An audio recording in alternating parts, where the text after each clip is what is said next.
والسلام بار بار ان کا تذکرہ کر رہے ہیں. ہمارے معاشرے میں تو کوئی اپنی بیوی کا اچھے الفاظ سے تذکرہ کرے تو کہتے ہیں یہ بیوی کا غلام بن گیا, یہ رن مرید ہے. کوئی اپنی بیوی کو یہ نہیں کہہ سکتا کہ مجھے تم سے محبت ہے. حضور اپنی بیوی کے بارے میں فرما رہے رزقت حبہا, اس کی محبت میرے رگو پے میں سما گئی ہے.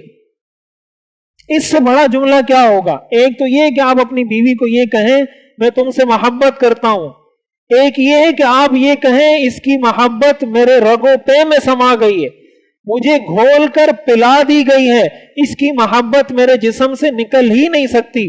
یہ آپ فرما رہے ہیں اپنی بیوی کے بارے میں. کیوں؟ اس لیے کہ آپ کی بیوی وفادار تھی.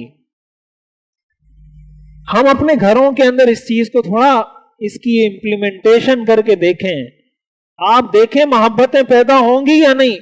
50 سال زندگی لوگوں کی گزر جاتی ہے, ایک تعریف کا جملہ کوئی بیوی اپنے شوہر کے منہ سے نہیں سنتی.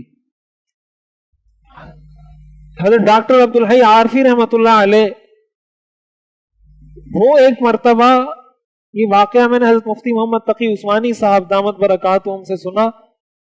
وہ فرماتے ہیں کہ حضرت ڈاکٹر عبدالحی عارفی صاحب رحمۃ اللہ علیہ ایک مرتبہ اپنے کسی مرید کے گھر تشریف لے گئے.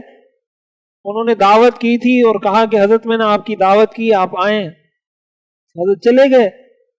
جب کھانا کھایا تو اس کے بعد حضرت نے فرمایا کہ کھانا ماشاءاللہ بڑا اچھا تھا, بہت لذیذ پکایا تھا, بڑی محنت کی تھی, تعریف کی کھانے کی. تو یہ ساری بات جب کی تو ان کے جو مرید تھے ان کی گھر والی وہ رونے لگ گئیں, رونے لگی اور بہت زیادہ رونے لگی. حضرت عارفی صاحب رحمۃ اللہ علیہ فرماتے ہیں میں پریشان ہو گیا کہ میں نے تو اس کی تعریف کی ہے, کوئی خامی تو نہیں بیان کی کہ کھانا اچھا نہیں تھا, یا تو اس میں رونے کی کیا بات ہے. تو میں نے ان سے کہا کہ بھائی میں نے تو تعریف کی ہے, میں نے تو کوئی برائی بیان نہیں کی, آپ رو کیوں رہی ہیں؟ تو کہا, اس خاتون نے کہا 40 سال میرے اس شوہر کے ساتھ میرے گزر گئے, یہ جملہ ایک مرتبہ بھی میں نے اپنے شوہر کی زبان سے نہیں سنا. رونا مجھے اس بات پہ آ رہا ہے کہ 40 سال میں ایک مرتبہ بھی میرے شوہر نے مجھے یہ نہیں کہا کہ تم نے کھانا اچھا پکایا ہے. سالن میں نمک زیادہ ہو جائے پلیٹ اٹھا کے ہم دیوار پہ مار دیتے ہیں, لیکن جب سالن میں نمک زیادہ نہ ہو پھر کچھ بھی نہیں کرتے.